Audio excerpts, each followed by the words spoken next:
Živijo, en super lep kolesarski pozdrav, srčni utrip, kadenca, povprečna hitrost, moji občutki, vse je razštelano, ampak jaz se ne predam. Prvič po 2 mesecih spet na kolesu. Je pa danes en tak čudovit dan, popolnoma sončno vreme, takoj po kosilu je bilo 6 stopinj Celzija in jaz sem se odpravil tle na Prevalj. Bom dal od spodaj tudi link do Strave, tako da boste lahko videli, kje sem se vozil. Zbral sem si take ravninske proge brez prometa, tako da se malo naužijem narave in svežega zraka.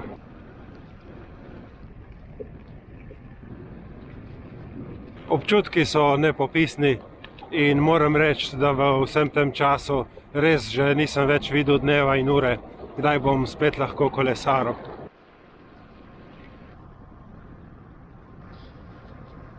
Moram povedati, da so mi nekateri ljudje odsvetovali to kolesarjenje, ampak kakor sem povedal že v prejšnjem videu, jaz se zadnji teden počutim dobro, čutim, da imam v telesu energije in ne glede na to moje kašljanje in smrkanje, nekako imam tisti feeling, da lahko tudi malo športam.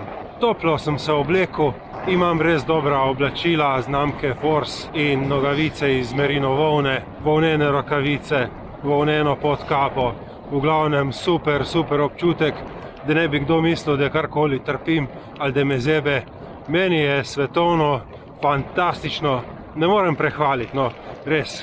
Še toliko bolj po vsem tem času, ker sem bil skozi zaprt doma.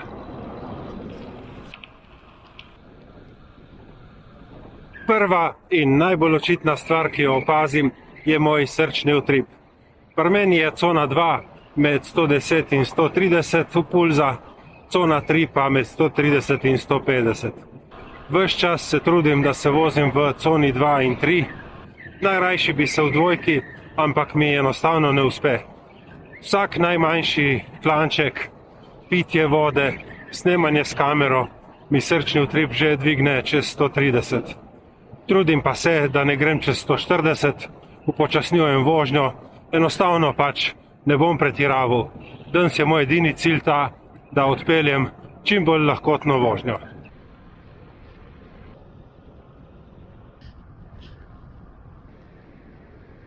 Ugotovil sem, da se moram voziti približno 21 na uro, če hočem vzdrževati cono 2, kar je lep pokazatelj, kako mi je padla kondicija. Saj sem lani, ko sem bil v formi, lahko v coni 2 vozil s povprečjem 27 na uro.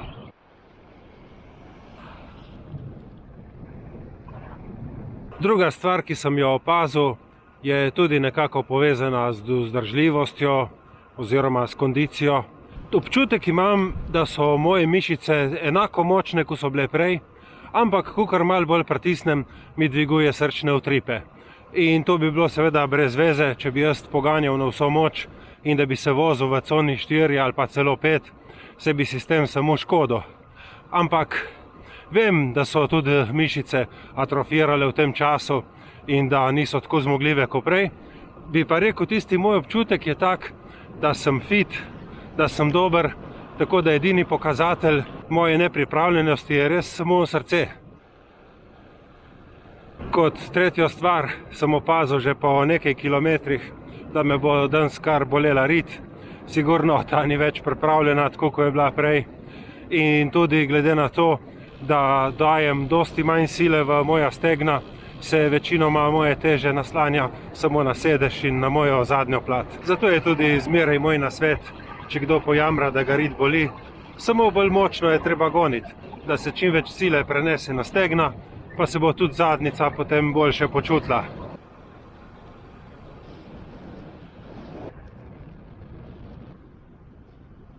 Je pa tako, da kdor kolesari celo leto, teh težav sigurno nima. Za tiste, ki čez zimo ne kolesarite, je pa pač treba vedeti, da ko se začne nova sezona, prvih 400 km je malo težje, potem se pa začnejo pedala kar sama vrteti.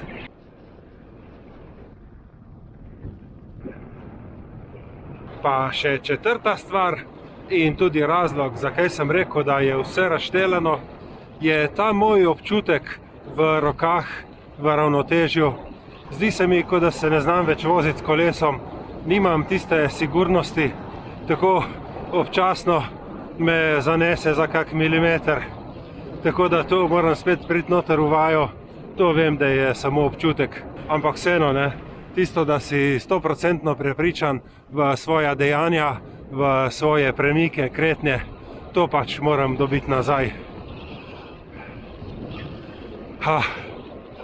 Super je, super, fantazija.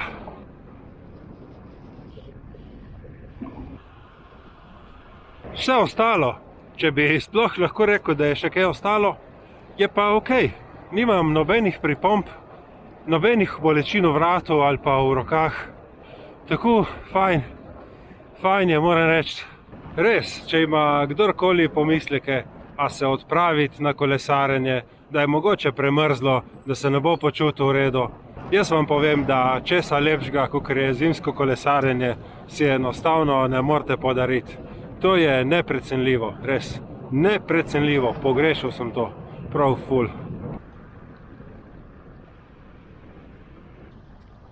Je pa tudi čar take zimske vožnje, ker je manj prometa in manj kolesarjev, ampak vsak kolesar, ki ga srečaš, veš, da je tazga kova kot ti in da ne spusti nobene priložnosti za rekreacijo.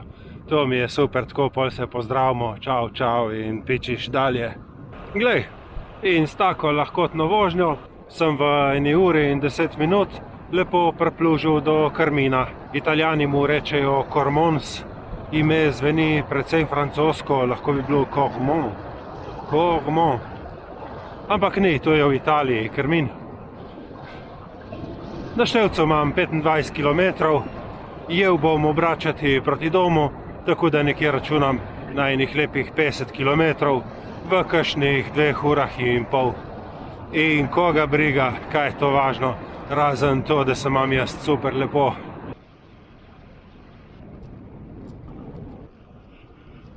Saj si ne znam niti predstavljati, kako bi se počutil in kako bi si očital, če ne bi izkoristil danes tega lepega dneva. Za slabe dni, za deževje, imam zdaj doma izposojen trenažer. To ste videli v prejšnjem videu. Verjetno v drugem tednu dobim še verižnik, da vse to skupaj usposobim. In potem res, če bo kakšen dan, da ne bo zaiti na cesto, bom šel na trenažer, da dobim malo nazaj te vrtljaje, kadenco, srčni utrip, kondicijo.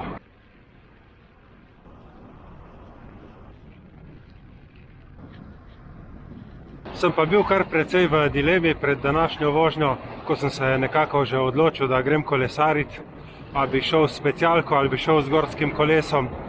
Celo en gledalec Andrej mi je napisal, da bi rad videl še kakšen video z gorskim, ampak jaz sem se potem po premisleku vseeno odločil za specialko, ker lahko dobim z njo več ravnine in več sonca.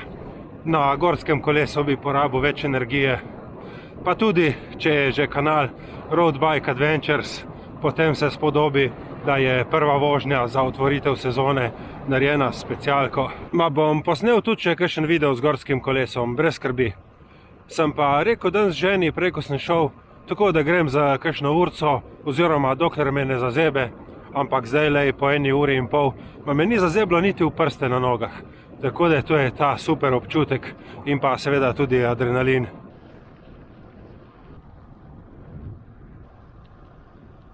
Edino to sem opazil po 1 uri in pol, da če bi hotel vzdrževati cono 2, se moram voziti 20 na uro ali pa še manj. Pač utrujenost naredi svoje.